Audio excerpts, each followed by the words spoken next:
श्री राधे मित्रों, हम बात कर रहे हैं वर्ष कुंडली द्वारा यह साल हमारा कैसा रहेगा इस विषय के ऊपर। वर्ष कुंडली में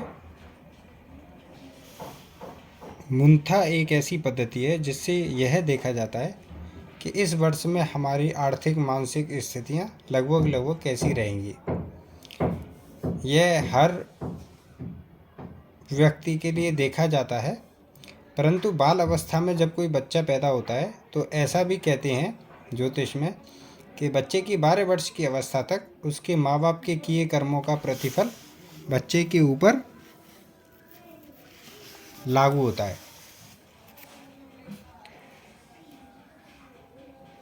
मुंथा को नवग्रहों की माता कहा गया है। इससे किसी भी व्यक्ति के जीवन में होने वाली शुभ अशुभ दुर्घटनाओं का उनके जन्म तिथि के अवसर पर ही जाना जा सकता है। जैसे किसी का आज जन्मदिन है, मान के चलिए 20वां जन्मदिन है, तो हम जन्मदिन के समय उसका दूसरे दिन वर्ष कुंडली निकालते हैं और वर्ष कुंडली से फलादेश करते हैं कि इसके जन्म का पूरे साल तक लगभग कैसा प्रभाव रहेगा।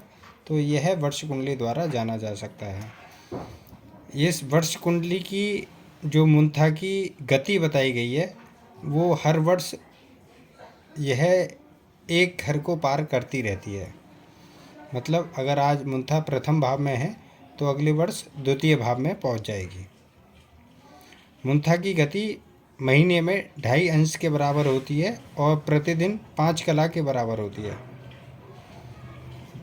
इस पद्धति के अनुसार यह नियम है कि जातक के गत वर्ष की संख्या में 1 जोड़ करके 12 का भाग देना चाहिए। शेष जितनी संख्या बचे लग्न से उतने आगे स्थान पर मुंथा राशि आएगी, ऐसा समझना चाहिए। यह मुंथा राशि स्वामी ही मुंथा का स्वामी माना गया है। तो हम बात करते हैं प्रथम भाव की।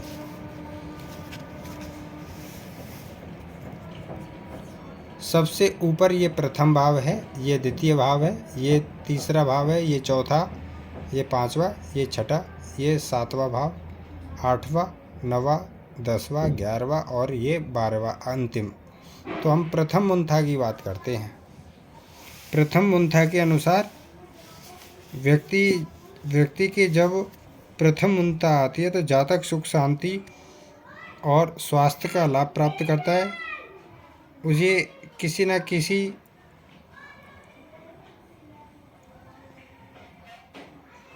समाज में अच्छा व्यवहार मिलने के अवसर प्रदान होते हैं, या फिर हम कहें उसको किसी न किसी प्रशासनिक कार्यक्रम में लाभ की मात्रा बढ़ जाती है।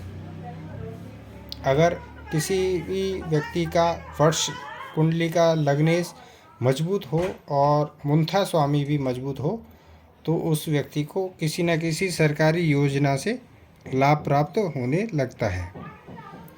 और हम बात करते हैं अब द्वितीय मुंथा।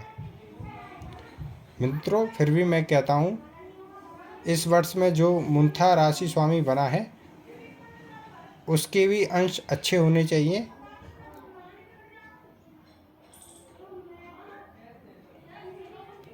और जो आपकी जन्म कुंडली है उसका लग्नेश भी मजबूत होना चाहिए। यदि मुंथा लग्न से द्वितीय भाव में है तो जातक को धन की प्राप्ति होती है, व्यापार से लाभ होता है। कोई कहेगा बाल अवस्था में कैसे होगा, उसे लाभ होगा लेकिन उसके माँ बाप को धन प्राप्त होगा, जिससे उसे माँ बाप के द्वारा लाया गया धन उसके जीवन में उपयोगी होगा। व्यापार से लाभ होगा, लेन देन से ब्याजार से कहीं ना कहीं से जातक को लाभ होगा।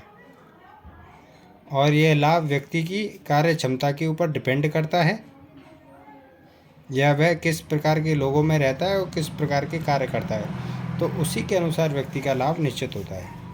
अगर किसी व्यक्ति की तीसरे भाव में मुंथा आती है तो जातक को टूर ट्रबल से फ़ायदा होता है, अधिक से अधिक मित्र बनने लगते हैं उससे फ़ायदा होता है, रिश्तेदार, नातेदार, पड़ोसी, उनसे फ़ायदा होने लगता है।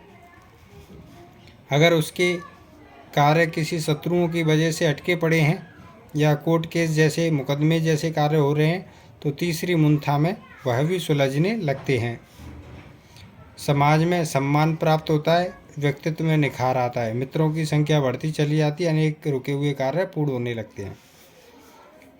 अगर किसी व्यक्ति का चौथे भाव में, ये चौथा भाव है, अगर किसी व्यक्ति का चौथे भाव में मुंथा आ रही है इस वर्ष, तो व्यक्ति को दुख की प्राप्ति होती है। माता से विवाद रहता है या माता के स्वास्थ्य में खराबी रहती है, परिवार में कलह बढ़ता है, व्यक्ति को मानसिक चिंता या मन के अंदर दुख, खिन्नता लगी रहती है, जिसके कारण व्यक्ति भटकता रहता है। अगर किसी व्यक्ति की मुंथा पंचम भाव में आ गई है तो पंचम भाव की मुंथा में जातक को स्वास्थ्य का लाभ होता है, संतान से संबंधित सुख प्राप्त होने लगता है। अगर संतान पहले से हैं तो संतान की उन्नति होने लगती है, व्यक्ति की कर्म के अनुसार प्रसिद्धि होने लगती है और सभी लोग उसको प्रेम करने लगते हैं। और हो सकता है कि उनकी संतान को तरक्की मिले पंचम मुंथा में, और उस संतान के कारण माँ बाप की भी प्रसिद्धि और धन की वृद्धि होगी। अगर किसी व्यक्ति की छठे भाव में मुंथा आ जाती है, छठे भाव में अगर किसी व्यक्ति की मुंथा आ जाती है तो ऐसे व्यक्ति रोगग्रस्त हो जाते हैं, या रोग इस प्रकार से होने लगते हैं जो दिखाई नहीं देते लेकिन रोगी हो जाते हैं, और उसके ऊपर एक्स्ट्रा धन खर्च होने लग जाता है। उनके काम काज कारोबार में नुकसान होने की आशंका बढ़ जाती है, शत्रुओं से भी उनको काफ़ी हानि प्राप्त होती है।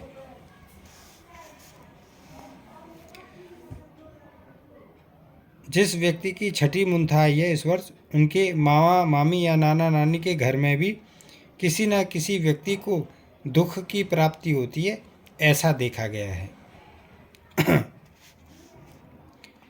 यदि किसी व्यक्ति की सातवीं मुंथा आती है तो सप्तम भाव में पत्नी कई प्रकार के रोगों से परेशान होने लगती है। सातवीं मुंथा में धन तो आता है, व्यापार चलता है, लेकिन जो अपने पास जमा पूंजी है वो दवाओं में जाने लगती है। संतान को भी अनेकों प्रकार का कष्ट होता है। सरकारी परेशानियां या आफतें आने लगती हैं। वो व्यक्ति स्वयं भी कई प्रकार की परेशानियों में हानि उठाता रहता है और उसे सम्मान की मात्रा कम हो जाती है, जिससे कि वह स्वयं को काफ़ी दुखी अनुभव करता है। जब किसी व्यक्ति की आठवीं मुंथा होती है तो व्यक्ति को मृत्यु के समान दुख की प्राप्ति होती है, कष्ट होता है। पेट रोग, चर्म रोग, रक्त से संबंधित विकार, श्वास रोग, मस्तिष्क रोग, किसी न किसी प्रकार का खतरनाक रोग उसके जीवन में आता है जब आठवीं मुंथा होती है। ऐसे व्यक्ति के किसी अति प्रेमी व्यक्ति की भी मृत्यु का कारण बताया जाता है।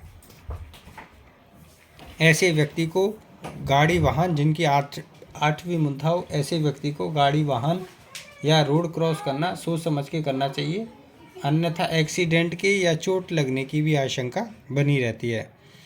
जब किसी व्यक्ति की नवीं मुंथा होती है, इसको कहते हैं नौवे घर की मुंथा।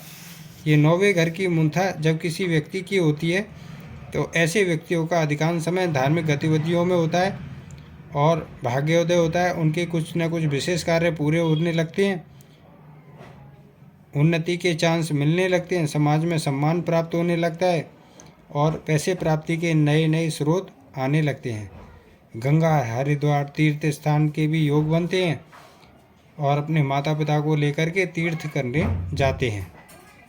तो नवी मुंथा का प्रयोजन धार्मिक गतिविधियों को बढ़ाना, अपने भाग्य को बढ़ाना है, ईश्वरीय शक्ति का प्राप्त होना बताया गया है। अब हम बात करते हैं 10वीं मुंथा। जब किसी व्यक्ति के जीवन में 10वीं मुंथा आती है तो ऐसे व्यक्ति का समाज में सम्मान होता है, धन की वृद्धि होती है, राज्य पक्ष या सरकारी पक्ष से भी उन्हें उन्नति मिलती है या नौकरी लगती है। अगर नौकरी पहले से कर रहे हैं तो उसमें प्रमोशन के चांस या धन बढ़ोतरी के चांस होने लगते हैं। शासन में उन्हें कोई ना कोई अधिकार प्राप्त होता है। ऐसे व्यक्ति किसी न किसी सरकारी एमए, या एमपी या फिर किसी अन्य नेता से कैटेगरी संबंधित कार्यों में संलग्न होते हैं जिनकी 10वीं मुंथा होती है। जब किसी व्यक्ति की 11वीं मुंथा होती है, ऐसे व्यक्ति को अपने व्यापार में घाटा उठाना पड़ता है, समाज में तिरस्कार होता है और वह ऐसे कार्य कर बैठता है जो समाज की दृष्टि से न्यून है, छोटे हैं, गलत हैं। तो ऐसे व्यक्ति जिनकी 11वीं मुंथा आ चुकी है, ऐसे व्यक्तियों को समय और समाज के हिसाब से थोड़ा सा संभल करके रहना चाहिए और बुरे कार्यों में लिप्त नहीं होना चाहिए। जब किसी व्यक्ति की 12वीं मुंथा होती है तो ऐसा व्यक्ति कई रोगों में लिप्त हो जाता है, उसे विभिन्न प्रकार के कष्ट उठाने पड़ते हैं और रोग, परेशानी, झगड़े, झंझट के कारण उसका जमा किया हुआ पैसा पानी की तरह बहने लगता है। तो यह मुंथा विशेष पर 12 भावों में पड़ने वाली मुंथा का प्रतिफल है। मुंथा के ऊपर हम अगली वीडियो और बनाएंगे जिसमें आपको मुंथा के ऊपर ही, वर्ष कुंडली के ऊपर ही विशेष जानकारी दी जाएगी। अगर आप जानना चाहते हैं आपके वर्ष फल कैसा रहेगा तो आप अपनी कुंडली पत्रिका दिखा सकते हैं, लेकिन उसके लिए आपको एक छोटा सा पे अवश्य करना ही होगा। श्री राधे।